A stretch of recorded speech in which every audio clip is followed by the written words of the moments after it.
Matt comes back with, what's your take on Hazelwood BS? So, Jadon Haselwood a day or two ago had kind of threw out a tweet about Oklahoma fans kind of complaining about his toughness and his and his ability to and kind of come back from the injury and just the year that he had. And so um, I don't know. This Hazelwood's he's a kid that has not been shy about kind of getting on Twitter and getting on the social media and throwing some things out there. But um, I don't think from my point of view, Mark, there was not.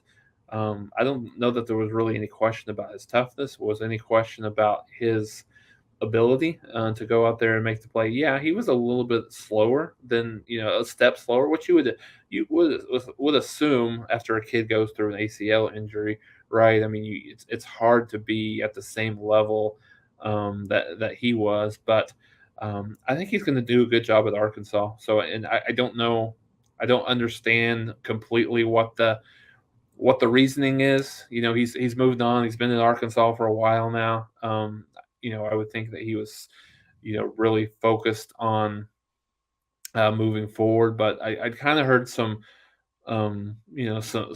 rumors and some talk that he had a little bit of buyer's remorse early on, just in terms of going to pulling that trigger to going to Arkansas a little bit quicker than maybe he would have liked, or if he had it to do over again. But no, I think it'll be a good situation for both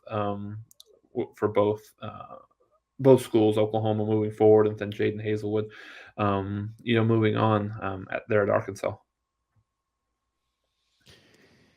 Yeah, I say this fully knowing that I'm engaged on social media, on Twitter, Facebook, Instagram to a lesser extent, and I'm out there like most of us on social media. So my little rant coming about the ills of social media go with the context that I'm on there as well. So I get it, but pretty much with what I've decided to do, I've got to be on there, and I certainly know that social media can be used for good. I enjoy seeing Jason's post with his basketball team and all the great success that they've had recently. Jason and I being Facebook friends, and love seeing those posts. And there's a lot of good that can come from social media. But when I hear things like a player that has to defend himself and gets into an exchange with fans about his discipline and his toughness, and fans criticizing online about players, and I just think, my goodness, we would all be so much better off if we just didn't have that platform to criticize and defame people and all sorts of nonsense. Yeah, well, it's the time, right, Mark? I mean, this is especially when you think about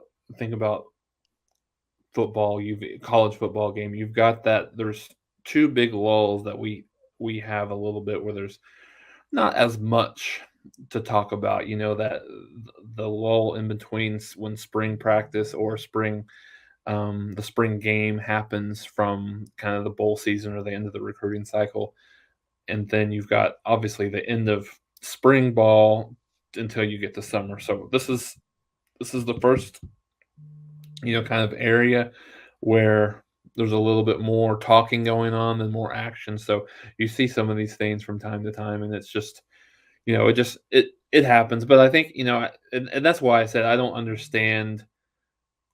completely understand the reason why going back and calling fans out or anything like that. But it's part of the game with these kids now. Social media is a big part of it.